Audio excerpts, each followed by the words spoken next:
So ito yung sunod mga kababayan. Ano yung sunod, Kent, na sinasabi mo? Ito po, kay Grico Bilgeca. Ito mga kababayan, si Grico Bilgeca na yun ay kumbaga parang may pasaring kay PBBM at sa Marcos administration na patungkol dito nga sa nilabas ni Boyeng Rimulya na may warrant na si Bato. Ngunit mga kababayan, ito po yung post ni Grico Bilgeca. Actually si Grico at saka si si Jimmy Bundok, no? Si Jimmy Bundok ganun din. So ngayon mga kababayan, ito po yung post ni Grico Bilgeca. Ayan na. Ang post ni Grico Bilgeca, mga kababayan, 12 hours ago may check badge, totoo po yan. Sabi niya, mga kababayan, if government will arrest Bato the same way they kidnap PRRD, then they can do it to any one of us. Yan ang pag-iisipan nyo. Ngayon, mga kababayan, ito lang po sa salitang kidnap kay PRRD, ever since in my entire life, since I was a child until now, nag-edad ako ng ganito, wala po akong nakita or na-experience maskin sa movie ni Fernando Po, movie ni Coco Martin, movie ni Robin, movie ni Ipe, movie ng lahat ng aktor na inaresto, binasahan ng warrant of arrest, binasahan ng Miranda rights, tapos ang sabi, kidnap. At hindi ko po na-experience na mayroong kinidnap na nandun ang pamilya, may media, napanood ng sambayan ng Pilipino at ng buong mundo. Ngayon lang po ako nakaranas na kinidnap pala yung ganun.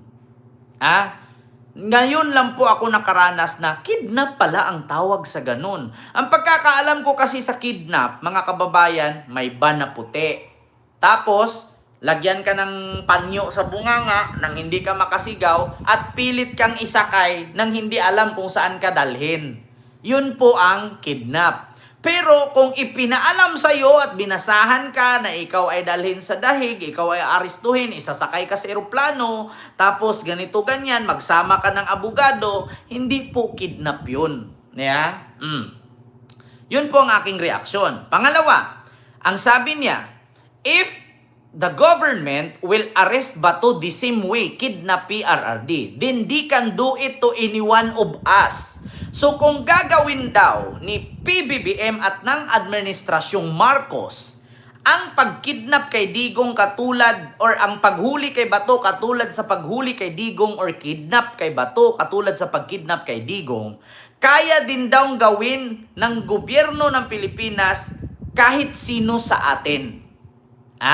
So ngayon mga kababayan, ako po'y gustong mag-react dito sa sinasabi ni Grico Bilgeca. Paano po mangyari sa atin, any one of us? Ulitin ko if government will arrest Bato the same way, di kidnap PRRD, then they can do it to any one of us. No? So gagawin daw ng gobyerno kahit sino sa atin. Utang na loob, Grico Bilgeca. Mga DDS lang po ang sabihan mo niyan kasi hindi po kami bobo. Paano mangyari na pati kami ay kikidnapin katulad sa pagkidnap kay Digong at kay Bato, wala naman kaming pinatay. Pangalawa, hindi naman kami naging presidente na magpapa-implement ng war on drugs na walang due process. Paano mangyari na if the government will arrest Bato the same way they kidnap PRRD, then they can do it to any one of us? Bakit gagawin sa amin ni Pangulong Bongbong Marcos or ng Marcos government ang katulad sa pag-aresto kay Bato at kay Digong, minsan hindi kami pumatay ng libo-libo? So paano mo nasabi na kung gawin yan kay Digong at kay Bato, kayang gawin ng gobyerno sa atin, bawat isa sa atin? Putang ina, hindi kami kriminal. Huwag ka mangdamay. Amo mo yun, amo mo, pero huwag mo kaming idamay. Diba? Paano mo nasabing di can do it to any one of us? Yan ang pag-isipan nyo. Natulog ka ba, Grico Bilgeca? Or nagtatanga-tangahan ka lang? Paano mo sinasabing Di can do it to anyone of us ang ginawa ng gobyerno kay Bato at kay Digong. Hindi. Si Bato, si Digong, gusto kong i-explain na gataka-taka lamang kag istorya, gabangag-bangag lamang ka. Uy, ikain mo yan. O di kaya puyat ka lang. Paano mangyari na kidnapin si Digong, si Bato at pwedeng kidnapin din tayo? Hindi naman kami kriminal. Diba? Ni minsan hindi kami pumatay. Ang kaso ni Digong at ni Bato, pumatay ng libo-libo. Di ba? Grabing analyze naman yan. Ang kaso ni Bato, inutusan siya ni Digong na magpa-implement ng war on drugs at encourage the criminal to fight para may rason tayong patayin sila. Sinabi yan ni Digong sa Quadcom at sa Senate hearing. So, magkaiba po ako. Kung ako, bakit mangyari sa akin ang mangyari kay Bato at kay Digong na wala naman akong pinatay at wala namang nag-file ng kaso sa akin sa dahig? Idadamay pa kaming mga matino. Sa mga DDS mo yan ikwento, wag sa amin. Kasi, ito ulitin ko hindi ko mapasok sa isip ko, bakit nasabi ni Grico na kung gawin ng gobyerno ng Pilipinas ang pareho sa pagkidnap kay Digong, kung gawin nila kay Bato, posibleng gawin ng gobyerno yan sa ating lahat or sino man sa atin. Pwede. Kung ang gagawa nun ay pareho sa ginawa ni Digong at ni Bato. Diba? Hindi naman kami pumatay. Ano ba ang kaso ni Digong at ni Bato? Crimes against humanity. Torture, genocide, rape, or kung ano-ano pa. Do you think ginawa namin yan para matulad kami sa kanila? They are not like ours. Not like ours. They are not like ours. English yun Ewan ko kung tama. Kumbaga, si Digong, si Bato, parang engkanto. Hindi pareho natin. They are not like ours. Pumatay sila. Nagpa-implement sila na walang due process, wala sa batas, may sarili silang batas at may sarili silang agenda. So sila lang yun. So bakit naman kami madadamay, Grico Bilgeca? Nagtatanong lang. Huwag po kayong magalit sa akin. Kasi dito pa lang sa sinabi ni Grico Bilgeca, mga kababayan, if government will arrest Bato the same way they kidnap PRRD, then they can do it to any one of us. Kayo! Pero sa amin, hindi. Kasi kayo, grupo nyo yan Mga utak kriminal yan. Si Bato, kriminal. Si Digong, kriminal. Hindi naman yan mapupusasan at mahuhuli.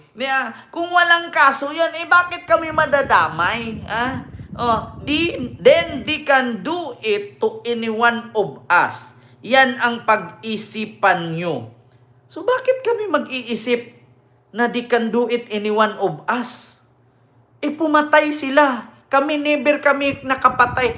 Pusa nga lang mapatay namin, nakukonsensya na kami. Tao pa kaya?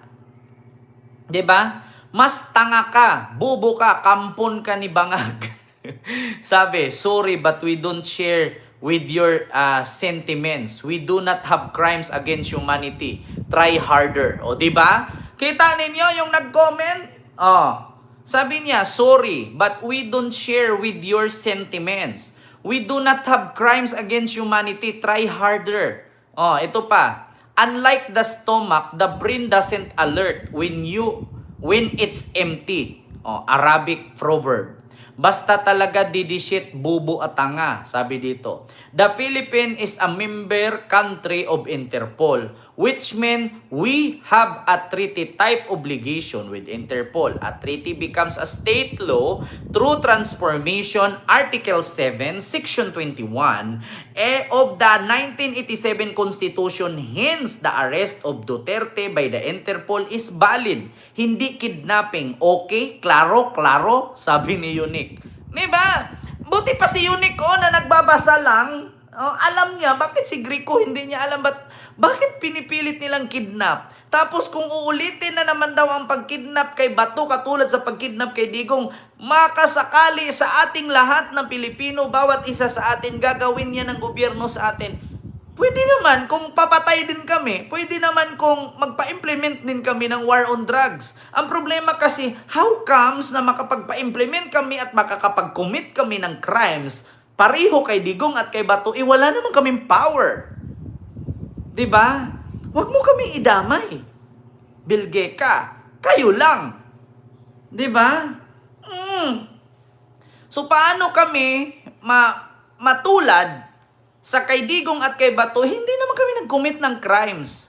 Bakit? Ano bang crimes na kinumit namin? Pumatay ba kami at nakasuhan din ba kami ng crimes against humanity? Speaking of crimes against humanity, pag sinabi natin crimes against humanity, marami.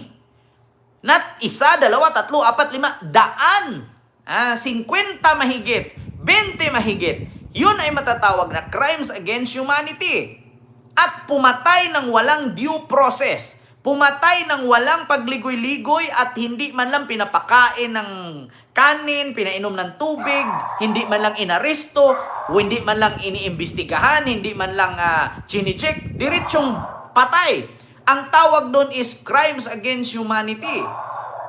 Pero kung sasabihin ni Grico Bilgeca na baka sakali kami matulad sa pag-aresto kay Bato at kay Digong, o baka sakali tayong lahat matutulad, hindi po kami killer. Hindi kami criminals. At hindi kami nag-commit ng ganyan. Si Digong at si Bato lang and the rest of the team. Diba? Oo. Diyos mio. Ito pa. Correction, please. Digong was not kidnapped. He was arrested by ICC through Interpol because he committed a crimes against humanity, which is 4 counts. Maybe Bato, Go, and Sara will follow. Yeah? No, it can only happen to them, sabi ni Epibao. Digong was not kidnapped. He was arrested by Interpol. Hinamon niya, di ba? O ayan, kulong siya. Choosing between being killed through EJK versus the cold trips being flown by the ICC to The Hague. Sa ICC tayo, no-brainer. Di ba? Kita nyo mga kababayan, if government will arrest Bato the same way, they kidnap PRRD, they can do it to any one of us. Yan ang pag-isipan nyo. Diyos ko naman, mga kababayan. Wrong logic. ICC is a highly credible and reliable court in the world. If you have no crimes against humanity, ICC not interested with you. Diba? Kita nyo mga kababayan? So bakit ganun, Grico Bilgeca? Kasi kung sasabihin yung inosente si Bato at si Digong, 'di ba? 'Di ba pumasok siya ng hearing, umattend siya sa Quadcom, 'di ba? Oo.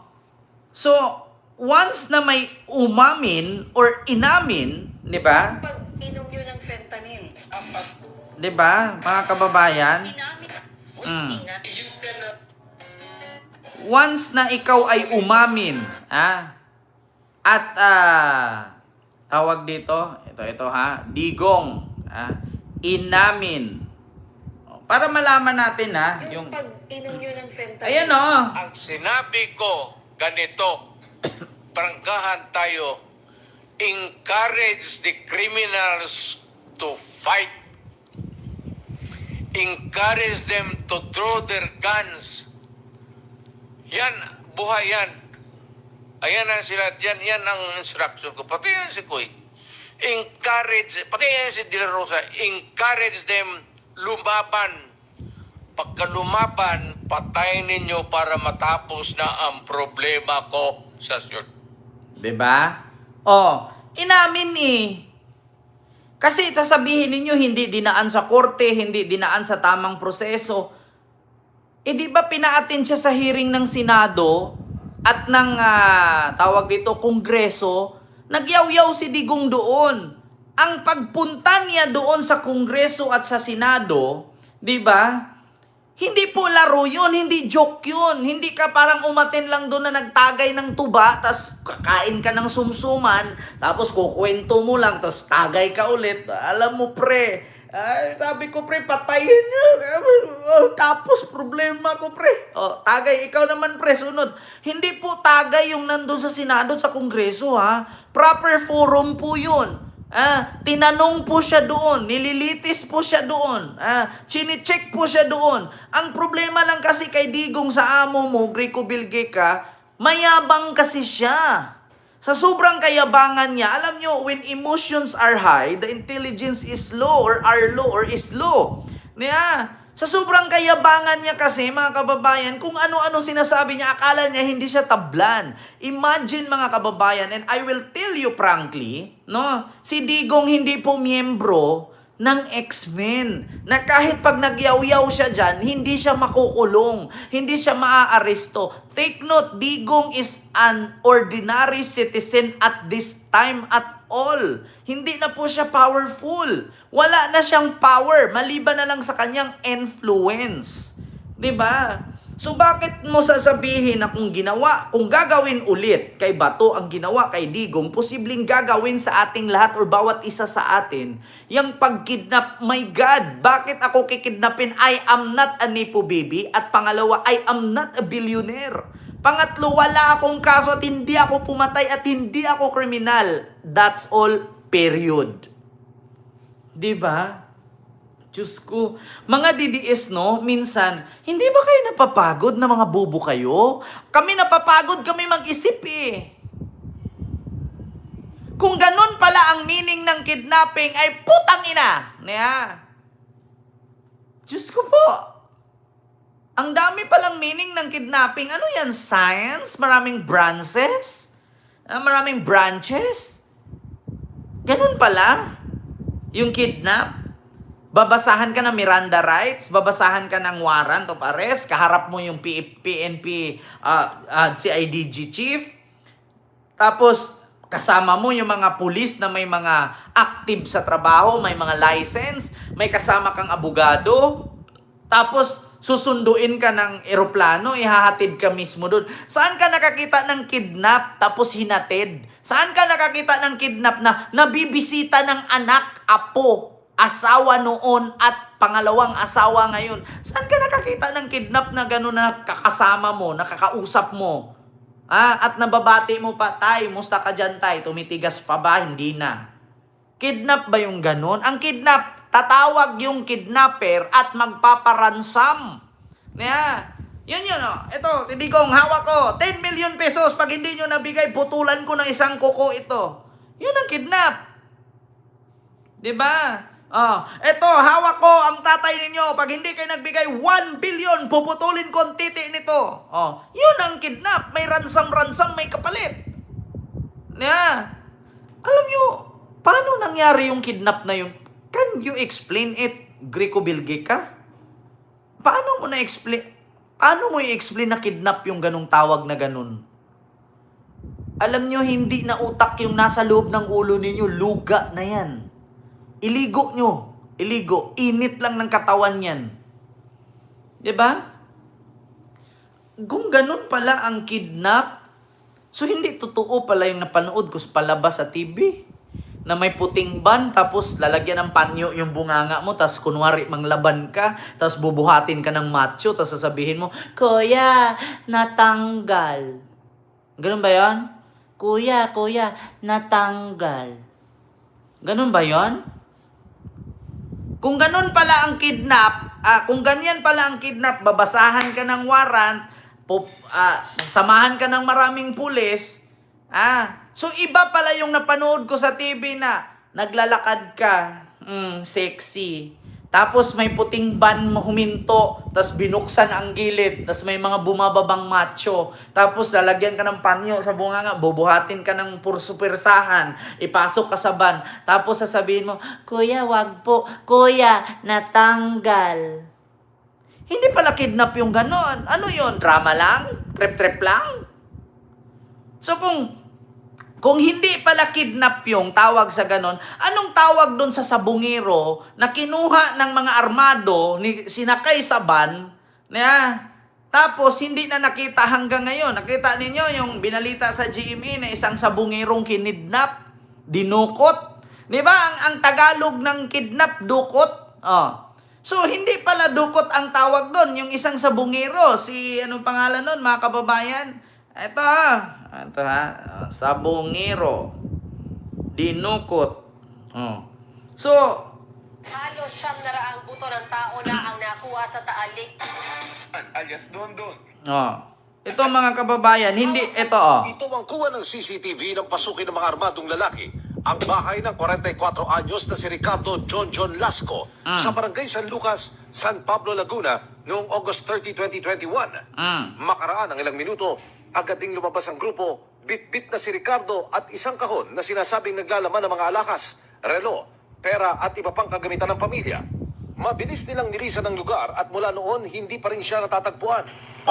So anong tawag niyo sa ganon? Aktingan lang? Laro-laro lang? So hindi kidnap yung ganon. Yung dinukot ka, binitbit. Sinakay ka sa van na puti. Hindi pala kidnap yon. Ang kidnap pala, yung babasahan ka ng warrant, tapos katabi mo yung dalawang abogado na amoy Angus beef, tapos andun yung asawa mong pangalawa na mamalo ng cellphone. So kidnap pala yung ganon. Tapos yung pulis na nagbasa ng Miranda rights, sabihin mo saan siya dalahin, tang-ina ka. So kidnap pala yung ganon. Kidnap pala yun. So, kung kidnap yung ganon, anong tawag dito sa dinukot na sabungero? Kuha ng CCTV ng pasukin ng mga armadong lalaki ang bahay ng 44 anyos na si Ricardo John Lasco sa barangay San Lucas, San Pablo, Laguna noong August 30, 2021. Makaraan ng ilang minuto. Diba? So, hindi yan kidnap. Dukot. Sa bagay, magkaibang naman ang spelling. Yung dukot, malayo sa kidnap. Pangalawa, hindi po ako papayag na kidnap ang tawag dun kay Digong. Ang tawag po dun, old nap. Bakit? Ang lakas naman ng loob, tawaging kidnap, matanda na yan. Old nap. Hindi kidnap. Old nap. Diba? Diyos ko naman, simple lang para intindihin kung ano ang kidnap at arrested. Diba? Wala ma'am. Basta kidnap yun sa kanila. Huwag na natin silang kontrahin. Sasakit lang yung mga panga natin sa mga yan. Alam nyo, sa totoo lang mga DDS, utang na loob, hindi ba kayo napapagod? Hindi ba kayo napapagod? Meron pang isa. Meron pang isa, yung Cayetano. Dapat daw ang bawat Pilipino kailangan ng due process. Bawat isa sa mga Pilipino kailangan ng due process katulad kay Bato. Na hindi basta-bastang aristuhin at dalhin na lang sa ibang bansa. Kailangan daw ng bawat isa sa atin mga Pilipino may due process. Yes, agree ako dyan. Bawat isa sa atin mga Pilipino may due process. Pero ang tanong, yun bang mga pinatay nila sa war on drugs? May due process ba yun? Yung 9 years old na bata na pinatay nila, may due process ba yun? Yung si Kian de los Santos na tinumba nila dun sa tindahan at napagkamalang adik, may due process ba yun? Due process ba ang tawag ng sabi ni Bato? Kami dati pag nakita namin payat, bungal, may tato, nakahubad, luwa mata, lubog pisngi, adik yan, papatayin yan. Due process ba yun? Pero bakit ngayon na si Bato ay hulihin? Bakit kailangan ng due process, Alan Cayetano? Maniwala na sana ako kaso yung 10K hindi mo pa na-release May 3 years old pa. Ito yung sabi ni Alan Cayetano, mga kababayan. Cayetano, Bato need due process. Kaya sa totoo lang mga kababayan, natatawa ako mag-isip. Samantala, naniniwala si Senate Minority Leader Alan Cayetano na ipinapakita lang ng naging ruling ng Korte Suprema sa extradition proceedings na para maibalik ang tiwala ng publiko.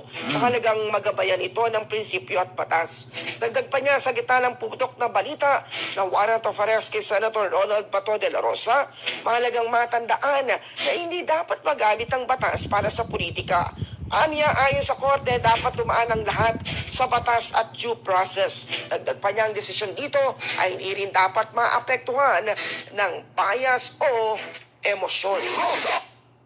Dapat dumaan sa due process. Bakit kay Laila de Lima hindi ka nag-react niyan, Alan Cayetano? Dumaan ba sa due process yung kay Laila de Lima? Ipitin mo yung nakakulong, tapos ipadamay mo na protector si Laila, tapos ikulong, tapos in the end of the 7 years, nakalaya. So pag si Laila de Lima manghingi ng due process sa inyo, baka mapapahiya kayong lahat. 'Di ba? Baka pag si Laila de Lima magsabi, bakit ako? Dinaan nyo ba sa due process? Kinulong ninyo ako? Tapos ngayon yung nagpakulong sa akin na nag-ipit kay Kerwin Espinosa, sasabihin ninyo due process? Yeah? Katulad nito mga kababayan, kaya nga napapost si Laila de Lima. Anong post ni Laila de Lima? Tignan ninyo ha. Sa totoo lang mga kababayan, ito po yung sabi ni Laila de Lima. Mga kababayan, ayan. Justice is coming. Ayan po, post, Laila de Lima. Kasi alam po ni Laila de Lima, mga kababayan, kung sino po ang nagpilit kay Kerwin Espinosa na ikulong siya, si Bato. Sa utos ni Digong.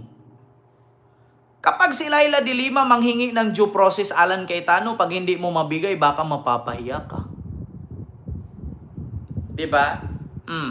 So yun lang po ha, mga kababayan, yung ating reaksyon sa oras at sa gabing ito, no? Actually mga kababayan, pasensya po kayo no kung 'di ba, iyong pinatay nila may due process ba 'yon? Kaya nga 'di ba, Boy Axe Petersen. Ayan, Miguel Love shout out. Yun nga ang tanong ngayon. Nanghihingi sila na bawat isa sa Pilipino ay may due process. Yung mga pinagpapatay ni Digong, asaan po yung due process nun? Tatanong lang, nasaan po yung due process nun? Kasi mahirap kasi na porket si Bato ay may kapangyarihan, senador, may power, may posisyon sa gobyerno, kailangan ng due process. Paano yung mga mahihirap na biktima ng droga na mula sa China na bitbit ni Michael Yang, na economic advisor ni Digong? Binigyan nyo ba ng due process? Pinainom nyo ba muna ng tubig? Pinauwi nyo ba muna sa bahay bago nyo barilin sa dibdib, sa likod, sa ulo? Binigyan nyo ba ng katarungan or due process? Pinakain nyo ba muna ng pansit? Pinainom nyo ba muna ng kape na Greatest White bago nyo itumba sa kalye? Asaan yung due process nun? Kapag kaalyado nyo, concern kayo with due process. Kapag hindi nyo kaalyado, pumura-murahin ninyo. Katulad kay Laila de Lima, walang due process na naririnig. Kaya nga isa sa rason kung bakit hindi makauwi si Digong. Bakit? Nakakulong na lahat-lahat si Digong pero yung mga senador kampi pa rin kay Digong. Ginamit ng ICC yan na kahit pala nakakulong, grabe ang impluensya niya. Kaya kung sakali na pagbigyan nila ng interim release, baka yung mga biktima or pamilya ng mga biktima ay babalikan ni Duterte. Naisip nyo yan? Kayo din ang nagpapahamak kay Digong dahil sa sinasabi niyong due process na yan. Yung 30K sa AGK, may due process ba? Sabi ni Sir Tony Ninubla. Yun nga ang tanong May due process ba? Diyos mio Marimar, porkit nasa power, may kailangan due process. Pero yung mga ordinaryong Pilipino na nabiktima sa droga ni Michael Yang na nilagay sa magnetic shifter o lifter, walang due process? Intelligence but mentally ill. Di alam ang tanong, move on na. Di alam ang tamang move ng due process. Parehas lang sila ni Chis Marcolita. Yan, di ba? Oh, totoo yan. Oh, so yun lang mga kababayan. Maraming salamat po